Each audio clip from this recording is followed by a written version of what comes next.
I walked into my new office in Sydney on my first day, and within 10 minutes, my Australian coworker told me I smiled like a serial killer trying to look friendly.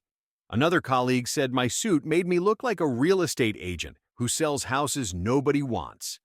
By lunch, they'd nicknamed me Hollywood because I talked like I was narrating my own life. I was devastated. I thought I'd landed in the most toxic workplace imaginable. I spent 3 months documenting every insult, planning to report them to HR and probably quit. Then, one night at a pub, my coworkers got drunk and told me the truth. They said if they didn't like me, they'd be polite and distant. The brutal mockery meant I was one of them. I'd been miserable for 3 months over what was actually the Australian version of friendship. My name is Brad, and I transferred from our Los Angeles office to Sydney for what I thought would be an exciting career opportunity. I'm a marketing manager with 8 years of experience, always received positive performance reviews, and got along great with my American colleagues. I expected the Sydney office to be similar with maybe some accent differences and different slang. I was completely unprepared for Australian workplace culture. My first day started normally enough. I arrived early, wearing my best suit, carrying a coffee, ready to make a strong first impression. I walked into the open office space with my biggest smile and enthusiastic energy. My new manager, Mike, looked up from his desk and said, "Mate, you look like you're about to sell me a timeshare in Florida I definitely don't want." Everyone in earshot laughed. I forced a smile, thinking it was just a joke to break the ice, but my stomach dropped. That was my introduction to Australian workplace banter. The introductions got worse. My colleague Davo, short for David apparently, shook my hand and said, "Your handshake is way too firm, mate. You're not trying to prove anything, we already hired you." Another coworker named Sheila looked at my shoes and said, "Those are some fancy shoes for someone who's going to be sitting at a desk all day. You planning to walk a runway later?" Every comment felt like a small humiliation. In America, coworkers build each other up with positivity and encouragement. Here, they were tearing me apart within minutes of meeting me. By the end of week one, I had a nickname I hated, Hollywood. They called me this because apparently I talked too much, smiled too much, and had too much enthusiasm for everything. When I enthusiastically complimented someone's presentation in a meeting, Davo said, "Calm down, Hollywood. It's just a PowerPoint, not the Oscars."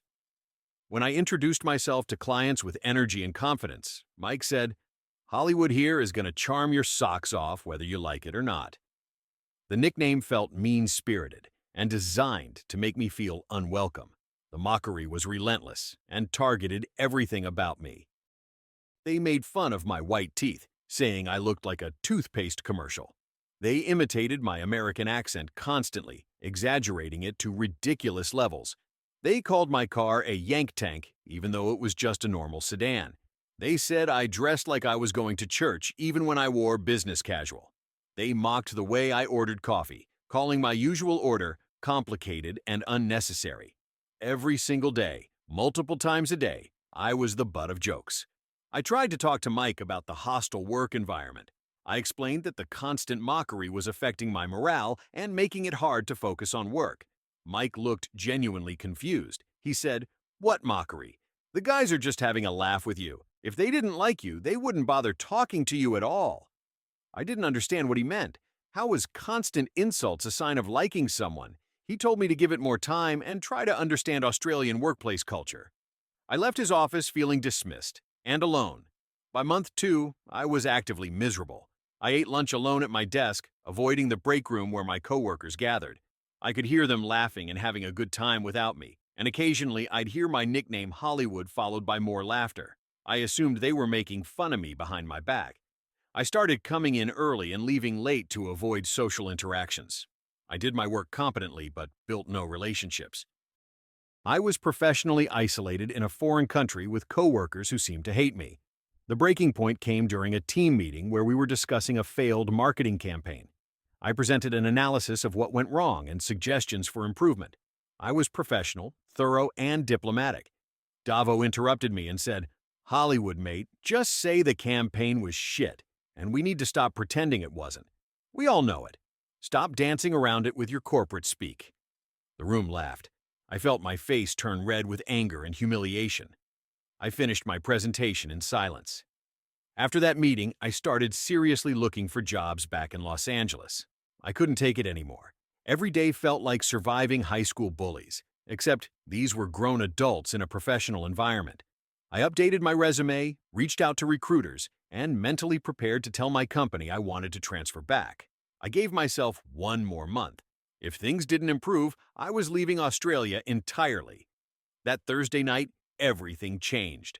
Mike and Davo practically dragged me to the pub after work. I didn't want to go, but they insisted so forcefully I couldn't say no without being obviously rude. We sat at a table with several other coworkers, and everyone started drinking. After a few rounds, the conversation got more personal and honest. That's when Mike looked at me seriously and said, "Mate, Sharon in HR told me you're planning to quit." Is that true? I was stunned. I hadn't told anyone except Sharon, and that was in confidence. I hesitated, then admitted I was considering it. Mike asked why. I said, "Because you've all made it very clear I don't fit in here. The constant mockery, the nickname I hate, the way you make fun of everything about me. I get it.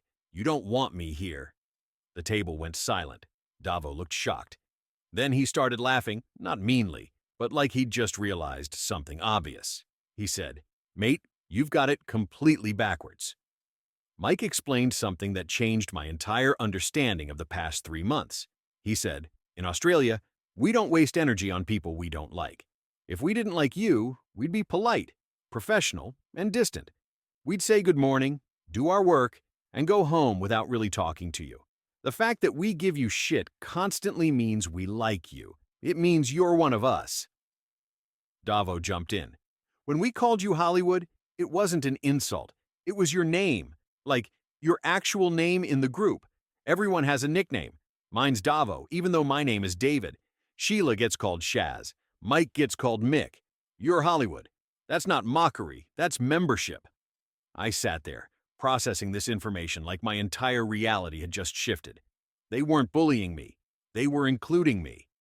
Mike continued, "The mockery, taking the piss, that's how Australian men show affection and build trust. We don't do the American thing where we compliment each other constantly. That feels fake to us. We insult each other because it means we're close enough that feelings won't get hurt." I felt like an idiot. 3 months of misery based on a complete cultural misunderstanding. Davo said something that really drove it home. "If we didn't like you, we wouldn't have invited you to the pub. We wouldn't include you in conversations. We wouldn't give you a nickname. We definitely wouldn't spend this much energy making fun of you. The fact that we do all that means we think you're a good bloke who fits in with the team. You're just reading it all wrong because you're American, and you expect everyone to blow sunshine up your arse constantly." I asked why nobody explained this to me earlier. Mike said, "Because if we had to explain it, it wouldn't be genuine. You can't tell someone we're going to insult you and that means we like you.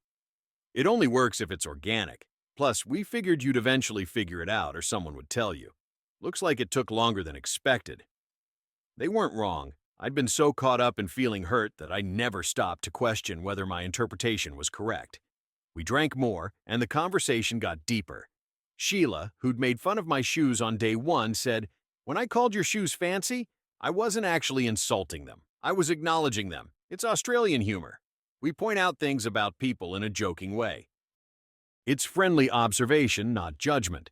Davo added, "And when I said your handshake was too firm, I was just taking the piss. Your handshake was fine. I was just seeing if you'd roll with the joke or get defensive. You got defensive, which told us you weren't used to our style yet." I realized every interaction I'd interpreted as hostile was actually them testing whether I could handle Australian communication style. The mockery was a test of belonging. Could I take a joke? Could I laugh at myself? Could I dish it back without getting genuinely upset? I'd failed every test because I didn't know I was being tested. I thought I was being rejected when actually I was being initiated. Mike said, "Look, mate, Americans are exhausting because you're always on. Always smiling, always positive, always saying everything's amazing. It's performative and it's tiring to watch. Australians are more real. If something's shit, we say it's shit. If we like someone, we insult them. If we don't like someone, we're coldly polite. You'll never guess what an Australian actually thinks if you're looking for American-style validation." I asked what I should have done differently. Davo said, "Mate, You should have insulted us back. When we made fun of your teeth, you should have made fun of Mike's bald spot. When we called you Hollywood, you should have called me something equally stupid. That's the game. We hit you, you hit us back, and that's how we bond. You just took the hits and looked sad. That night, I apologized for misunderstanding. They told me not to apologize, that it was a cultural difference. Mike said, "You're American. We get it. You're not used to people being mean as a sign of affection. But now you know." Sheila raised her beer and said, "To Hollywood, who finally figured out we actually like him." Everyone clinked glasses. I felt stupid for not figuring it out sooner and relieved that I hadn't actually been hated. The next Monday, everything changed. When Davo made fun of my coffee order, I fired back that his haircut looked like a drunk barber's revenge. The entire office erupted in laughter, including Davo. He grinned and said, "There we go. Hollywood's finally got some fight in him." When Mike mocked my enthusiasm in a meeting, I said his PowerPoint skills looked like something from 2005. More laughter, no hurt feelings. I'd finally learned the game. Once I understood the rules, work became enjoyable. The mockery continued, but now I knew what it meant. Every joke was affirmation that I belonged. Every roast was evidence they were comfortable with me. The nickname Hollywood stopped feeling like an insult and started feeling like my actual name. I was no longer Brad the American outsider. I was Hollywood the team member who could take a joke and dish it back. The cultural lesson I learned was profound. Acceptance looks completely different in different cultures.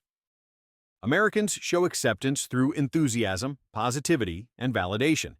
We say you're doing great, we like you, you're part of the team. Australians show acceptance through mockery and brutal honesty. They don't say they like you, they prove it by being comfortable enough to be mean. Neither approach is wrong. They're just different languages of belonging. I almost quit my job and left Australia because I couldn't read the signs of acceptance. I was looking for American-style validation in a culture that expresses care through opposite behaviors. If Mike and Davo hadn't gotten drunk and explained it, I would have left thinking my coworkers hated me when they actually considered me valued. That's the danger of cultural assumptions. We interpret foreign behavior through our own cultural lens and miss what's actually being communicated. 6 months later, I invited my American friend Josh to visit me in Sydney. After hearing Davo call me Hollywood and mock my shirt, Josh pulled me aside and said, "Dude, why do you let them talk to you like that? That's so disrespectful." I laughed and explained the whole story. Josh couldn't believe it. He said, "That would never fly in an American office." I said, "Exactly. That's why Australian workplace culture is more genuine. The longer I've lived in Australia, the more I appreciate the honesty.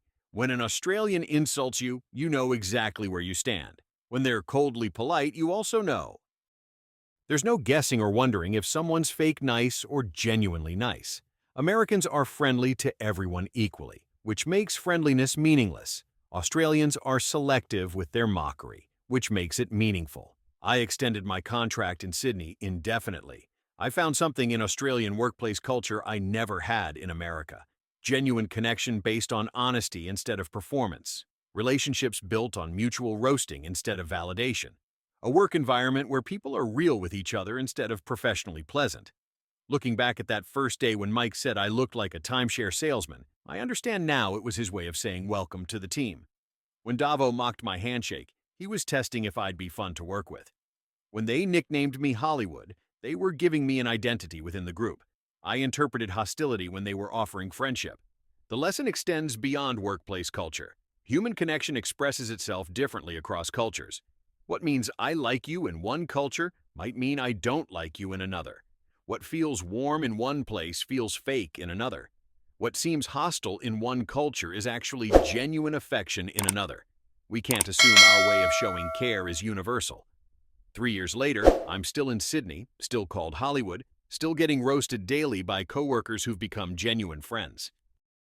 My American family visited and were horrified by how my coworkers talked to me. My mom said, "Bradley, you don't have to put up with people being mean to you." I tried to explain it wasn't meanness, it was Australian friendship. She didn't get it. That's okay. It took me 3 months to get it too.